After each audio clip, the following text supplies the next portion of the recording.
નમસ્કાર વિદ્યાર્થી મિત્રો, યુટ્યુબ ચેનલમાં આપ સૌનું હાર્દિક સ્વાગત છે।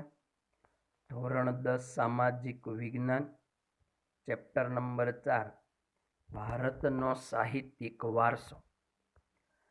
આગળના વિડીયોમાં આપણે માહિતી રજૂ કરેલી પ્રાચીન ભારતીય સાહિત્યનો પરિચય આપો, જેની અંદર આપણે 4 વેદો વિશે અભ્યાસ કર્યો। આ વિડીયોની અંદર આપણે માહિતી આપવાની છે ભારતના વૈદિક સાહિત્યનો પરિચય। તો વૈદિક સાહિત્યમાં 4 વેદનો તો સમાવેશ થાય જ છે, ઉપરાંત અન્ય બીજા 4 ગ્રંથોનો પણ સમાવેશ થાય છે, એટલે કે કુલ 8 ગ્રંથ વૈદિક સાહિત્યમાં આવશે, જેવા કે ઋગ્વેદ, સામવેદ, યજુર્વેદ, અથર્વવેદ, બ્રાહ્મણ ગ્રંથો, આરણ્યકો, ઉપનિષદો અને વેદાંગ સાહિત્ય, એમ કુલ 8 ગ્રંથ મળે અને ભારતના વૈદિક સાહિત્ય તૈયાર થાય છે। તો આપણો સવાલ આ રીતે બને છે, ભારતના વૈદિક સાહિત્યનો પરિચય આપો। જવાબમાં વાત કરીએ તો વૈદિક કાળથી ભારતમાં સાહિત્યનું સર્જન થતું આવ્યું છે। આ વેદોનો જે સમયગાળો હતો એ વેદોના સમયથી ભારતમાં પુસ્તક લખવાની શરૂઆત થઈ, એટલે કે સાહિત્યનું સર્જન થયું। એમાં જો વાત કરીએ તો આ સાહિત્યમાં કોનો સમાવેશ થાય? તો આ સાહિત્યમાં સમાવેશ થાય છે વેદો, ઉપનિષદો, આરણ્યકો, વેદાંગ વગેરે સાહિત્યનો વૈદિક સાહિત્યમાં સમાવેશ થાય છે। તો વૈદિક કાળથી ભારતમાં સાહિત્યનું સર્જન થતું આવ્યું છે, તેમાં વેદો, ઉપનિષદો, આરણ્યકો, વેદાંગોનો વૈદિક સાહિત્યમાં સમાવેશ થાય છે। ત્યારબાદ વાત કરીએ તો 4 વેદ છે, ઋગ્વેદ, યજુર્વેદ, સામવેદ અને અથર્વવેદ। આ જે 4 ગ્રંથ છે એ 4 ગ્રંથમાં શું વર્ણન છે, એ 4 ગ્રંથો કેવા છે, એની આપણને એક પછી એક માહિતી રજૂ કરવામાં આવેલી છે। તો પહેલો ગ્રંથ એટલે આવશે ઋગ્વેદ। તો પહેલા આપણે માહિતી આપશું ઋગ્વેદની।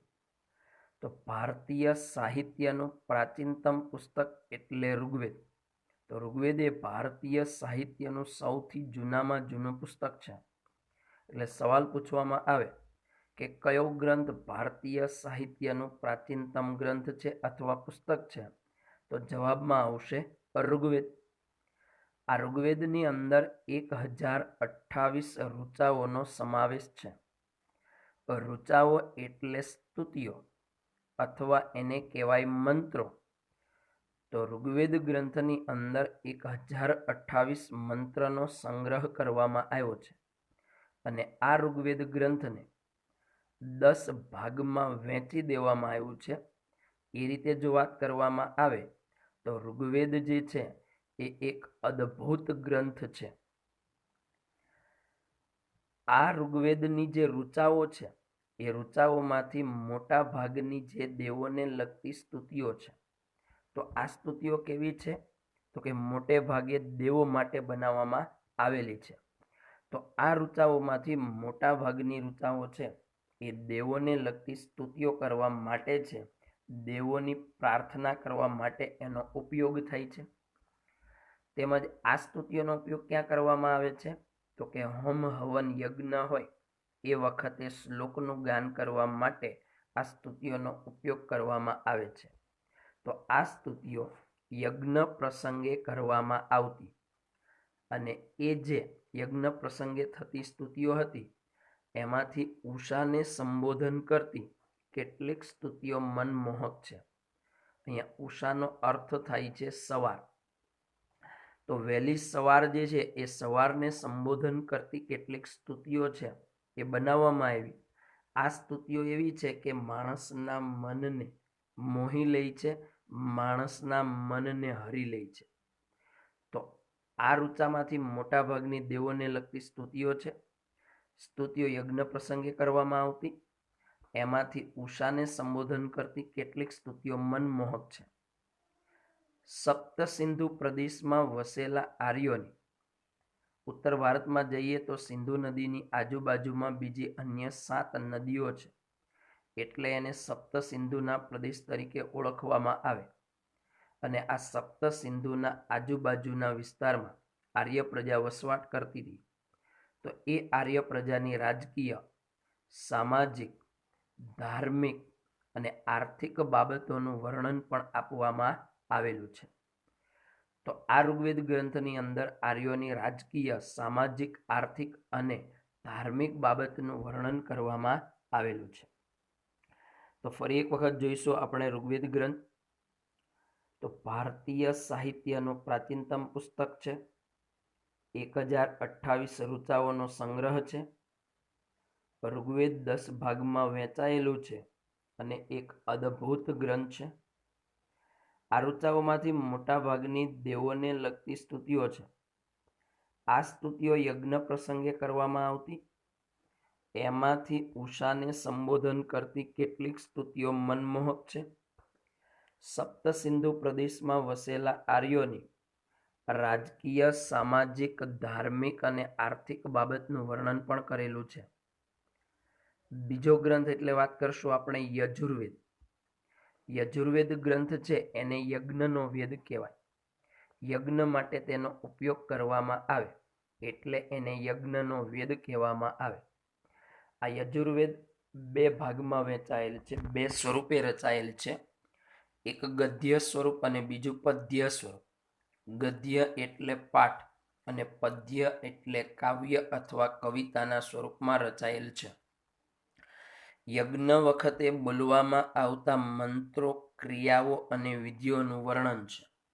તો યજુર્વેદ ગ્રંથની અંદર શેનું વર્ણન કરવામાં આવ્યું છે? જ્યારે યજ્ઞ કરવામાં આવે તો એ યજ્ઞ વખતે જ્યારે આહુતિ આપવામાં આવે તો એ આહુતિ આપતી વખતે જે મંત્રનું ઉચ્ચારણ થાય છે, જે ક્રિયાઓ કરવામાં આવે છે, જે વિધિ કરવામાં આવે છે, એ વિધિનું વર્ણન આ યજુર્વેદ નામના ગ્રંથમાં કરવામાં આવેલું છે. ફરી એક વખત જોઈએ યજુર્વેદ ગ્રંથ. યજુર્વેદ એ યજ્ઞનો વેદ કહેવાય. તે ગદ્ય અને પદ્ય સ્વરૂપે રચાયેલો છે. યજ્ઞ વખતે બોલવામાં આવતા મંત્રો, ક્રિયાઓ અને વિધિઓનું વર્ણન કરવામાં આવેલું છે. ત્રીજો ગ્રંથ જોઈએ તો એને આપણે કહીશું સામવેદ. સામવેદ ગ્રંથને સંગીતની ગંગોત્રી કહે છે. આ સામવેદને સંગીતની ગંગોત્રી કહે છે. એનો અભ્યાસ આપણે ચેપ્ટર નંબર 2માં કરી ગયા. તો ચેપ્ટર નંબર 2માં સંગીત કલા નામના ટોપિકમાં આપણે સામવેદને સંગીતની ગંગોત્રી કહે છે એ રીતે આપણે અભ્યાસ કરી ગયા. તો સંગીતની ગંગોત્રી એને શા માટે કહે છે? કારણ કે આ સામવેદની અંદર ઋગ્વેદની ઋચાઓનું ગાન કરવા માટેના જે શ્લોક છે એમનો રાગ અને લય સાથે ગવાય છે. તો ઋગ્વેદની જે ઋચાઓ હતી, ઋગ્વેદની જે સ્તુતિઓ હતી, એને જ્યારે ગાવામાં આવે છે, એ જે શ્લોકો છે એને અલગ અલગ રાગમાં ગાવા માટે, લયબદ્ધ તાલબદ્ધ રીતે ગાવા માટે એનો ઉપયોગ થાય છે. એટલે એને સંગીતની ગંગોત્રી તરીકે ઓળખવામાં આવે છે. આમ જો વાત કરીએ તો સામવેદ એ ઋગ્વેદની ઋચાઓનું ગાન કરવા માટેનો વેદ ગણાય છે. તો બીજું નામ આપવું હોય સામવેદને તો એવું પણ કહેવાય છે કે ઋગ્વેદની ઋચાઓનું ગાન કરવા માટેનો પણ વેદ છે. ફરી વખત જોઈએ સામવેદ. સામવેદને સંગીતની ગંગોત્રી કહે છે કારણ કે ઋગ્વેદની ઋચાઓનું ગાન કરવા આ શ્લોક રાગ અને લય સાથે ગવાય છે. આમ સામવેદ એ ઋગ્વેદની ઋચાઓનું ગાન કરવા માટેનો વેદ છે. ચોથો ગ્રંથ એટલે આવશે અથર્વવેદ. આ અથર્વવેદમાં અનેક પ્રકારના કર્મકાંડો અને સંસ્કારોનું વર્ણન છે. કર્મકાંડ એટલે શું? બ્રાહ્મણ અને પંડિત દ્વારા કરવામાં આવતી કથા પ્રસંગો, યજ્ઞ પ્રસંગો, હવન પ્રસંગો વગેરે જે કંઈ પણ પ્રવૃત્તિ કરે છે એને કર્મકાંડ તરીકે ઓળખવામાં આવે છે. તો અથર્વવેદમાં 2 બાબતનો સમાવેશ થાય. એક કર્મકાંડ અને સંસ્કારોનું વર્ણન કરવામાં આવેલું છે. તો અહીંયા સુધી આપણે વાત કરી ચાર વેદ ઋગ્વેદ, સામવેદ, યજુર્વેદ, અથર્વવેદ અને એ ચારે ચાર ગ્રંથોની અંદર શેનું વર્ણન કરવામાં આવેલું છે એની આપણે માહિતી મેળવી. હવે આગળ વધીએ તો પહેલી વાત કરશું આપણે ઉપનિષદ સાહિત્ય. તો ઉપનિષદ સાહિત્યની અંદર શેનું વર્ણન છે જોઈએ. ઉપનિષદ સાહિત્યમાં બ્રહ્માંડનો આરંભ, બ્રહ્માંડની શરૂઆત ક્યારે થઈ, જીવન અને મૃત્યુ શું છે, માણસનો જન્મ થાય, માણસનું મૃત્યુ થાય, આ બધી બાબતો શું છે એ બધી જ વસ્તુ ઉપનિષદ સાહિત્યમાં દર્શાવેલી છે. ભૌતિક અને આધ્યાત્મિક જગત, આપણે જે ગાડી બંગલો વગેરે જે સુખ સગવડ ભોગવીએ છીએ એ એક ભૌતિક જગત છે. અને ધાર્મિક બાબતોની જો વાત કરીએ તો એ બધું આધ્યાત્મિક જગત છે. તો ભૌતિક અને આધ્યાત્મિક જગત શું છે એ બાબતોનું વર્ણન ઉપનિષદમાં છે. જ્ઞાન શું છે, પ્રકૃતિ કુદરત શું છે અને બીજા ઘણા બધા એવા પ્રશ્નો છે કે જે આપણને દર્શાવે છે. દાર્શનિકનો મતલબ થાય દર્શાવવું, બતાવવું. તો એવા કેટલાક દાર્શનિક પ્રશ્નોનું વિવેચન કરવામાં આવ્યું. વિવેચન કરવું એટલે એની રજૂઆત કરવામાં આવેલી છે. તો ઉપનિષદ સાહિત્યમાં શેનું વિવેચન કરવામાં આવ્યું? બ્રહ્માંડનો આરંભ, જીવન, મૃત્યુ, ભૌતિક અને આધ્યાત્મિક જગત, જ્ઞાન, પ્રકૃતિ અને બીજા અનેક દાર્શનિક પ્રશ્નોનું વિવેચન કરવામાં આવ્યું છે. ઉપનિષદો છે એ સંવાદના સ્વરૂપમાં છે. સંવાદના સ્વરૂપમાં એટલે બે વ્યક્તિઓ વાતચીત કરતા હોય એ વાતચીતના સ્વરૂપમાં છે. એક વ્યક્તિ સવાલ પૂછે, બીજો વ્યક્તિ એનો જવાબ આપે, ફરી બીજો વ્યક્તિ સવાલ પૂછે, પેલો વ્યક્તિ એને જવાબ આપે. તો ઉપનિષદો આ રીતે વાતચીતના સ્વરૂપમાં એટલે કે સંવાદના સ્વરૂપમાં રચાયેલા છે. શરૂઆતના ઉપનિષદો બે પ્રકારના હતા. બે નામ છે, એક બૃહદારણ્ય અને છાંદોગ્ય. તો બૃહદારણ્ય અને છાંદોગ્ય એ પ્રારંભિક શરૂઆતના ઉપનિષદ ગણાય છે. તો ઉપનિષદ વિશે ફરીથી માહિતી મેળવીએ. ઉપનિષદ સાહિત્યમાં બ્રહ્માંડનો આરંભ, જીવન, મૃત્યુ, ભૌતિક અને આધ્યાત્મિક જગત, જ્ઞાન, પ્રકૃતિ અને બીજા અનેક દાર્શનિક પ્રશ્નોનું વિવેચન કરવામાં આવ્યું છે. ઉપનિષદો સંવાદના સ્વરૂપમાં છે. શરૂઆતના ઉપનિષદો બે છે, બૃહદારણ્ય અને છાંદોગ્ય. એક મુક્તિકોપનિષદ છે. એ મુક્તિકોપનિષદમાં એની સંખ્યા 108 જેટલી દર્શાવેલી છે. તો ઉપનિષદ કેટલા છે? તો કે 108. એ ક્યાં દર્શાવેલું છે? મુક્તિકોપનિષદની અંદર એનું વર્ણન કરવામાં આવ્યું છે. આગળ વાત કરીએ તો બ્રાહ્મણ ગ્રંથો. બ્રાહ્મણ ગ્રંથોમાં વેદોના મંત્રોનો અર્થ સમજવા માટેની બાબતો આપેલી છે. વેદ છે, ઋગ્વેદ, સામવેદ, યજુર્વેદ, અથર્વવેદ, એના જે મંત્રો છે એ મંત્રનો અર્થ શું થાય એ જો સમજવું હોય તો એનું વર્ણન બ્રાહ્મણ ગ્રંથમાં છે. વળી તે પદ્ય સ્વરૂપ, કાવ્યના સ્વરૂપમાં છે અને ટીકાત્મક ગ્રંથ છે, જેની અંદર કાવ્યના રૂપમાં કડીઓ રચી અને ટીકાઓ કરવામાં આવી છે. તો ટીકાત્મક ગ્રંથ રચવામાં આવેલો છે, જેની અંદર જુદા જુદા યજ્ઞ અને તેને લગતી વિધિઓ માટેનું માર્ગદર્શન પણ આપવામાં આવેલું છે. વળી બીજી બાબત દ્વારા શેનું વર્ણન કર્યું છે કે જુદા જુદી રીતે યજ્ઞ કરવામાં આવે છે. યજ્ઞને લગતી કેટલીક વિધિ કરવામાં આવે છે. તો યજ્ઞ કઈ રીતે કરવો, યજ્ઞની વિધિ કઈ રીતે કરવી, એનું માર્ગદર્શન આપણને શેમાંથી મળે છે? બ્રાહ્મણ ગ્રંથોમાંથી મળી રહે છે. તો બ્રાહ્મણ ગ્રંથો ફરી વખત જોઈએ. બ્રાહ્મણ ગ્રંથમાં વેદોના મંત્રોનો અર્થ સમજવા માટે તેના પર પદ્ય સ્વરૂપમાં રચાયેલી ટીકાઓનો સંગ્રહ છે. એમાં જુદા જુદા યજ્ઞો અને તેને લગતી વિધિઓ માટેનું માર્ગદર્શન આપવામાં આવેલું છે. ત્યાર પછી આગળ વધીએ તો આરણ્યક ગ્રંથો વિશે માહિતી મેળવીએ કે આર્ય નામની પ્રજા છે એ એમના જીવનનો અંતિમ સમય કઈ જગ્યાએ ગાળતા? તો કે અરણ્ય એટલે જંગલ એટલે વનમાં જઈને ગાળતા. તો આર્ય નામની જે પ્રજા છે એ પોતાના જીવનનો છેલ્લો સમય, અંતિમ ક્ષણો એ ક્યાં જતા? જંગલમાં જતા રહેતા અને ત્યાં જઈને એ લોકો વસવાટ કરતા. અરણ્ય એટલે વનમાં આશ્રમ બાંધતા, સતત ચિંતન કરતા અને તત્વજ્ઞાન સંબંધી સાહિત્યની રચના કરતા. તો આર્ય પ્રજાનું કામ શું હતું? તો કે અરણ્ય એટલે વન કે જંગલમાં રહેવાનું, ત્યાં આશ્રમ બનાવતા અને પ્રકૃતિના વિષયમાં સતત ચિંતન કરતા. આ પ્રકૃતિ શું છે, કુદરત શું છે, કઈ રીતે ચાલી રહ્યું છે, એવું સતત વિચારોમાં ખોવાયેલા રહેતા. એવા સતત ચિંતન કરી અને તત્વજ્ઞાન સંબંધી આ તત્વ શું છે એનું જ્ઞાન મેળવી અને એ ભરપૂર આ સાહિત્યને તૈયાર કરેલું છે. તેથી તેને કહેવામાં આવે છે આરણ્યકો. ફરી એક વખત જોઈએ આરણ્યકો. આર્યો તેમના જીવનનો અંતિમ સમય અરણ્યમાં જઈને ગાળતા. અરણ્ય એટલે વન, વનમાં આશ્રમ બાંધી સતત ચિંતન કરી રચાયેલા તત્વજ્ઞાનથી ભરપૂર એવા સાહિત્યને આરણ્યકો કહે છે. છેલ્લે 8મો ગ્રંથ એટલે આવશે વેદાંગ સાહિત્ય. વેદાંગ સાહિત્યમાં શેનો સમાવેશ કરવામાં આવેલો છે? કર્મકાંડ, જ્યોતિષ શું છે, વ્યાકરણ અને ખગોળશાસ્ત્ર વગેરે બાબતનો સમાવેશ વેદાંગ સાહિત્યમાં કરવામાં આવેલો છે. તે સાહિત્યને વેદાંગ સાહિત્ય કહેવામાં આવે છે.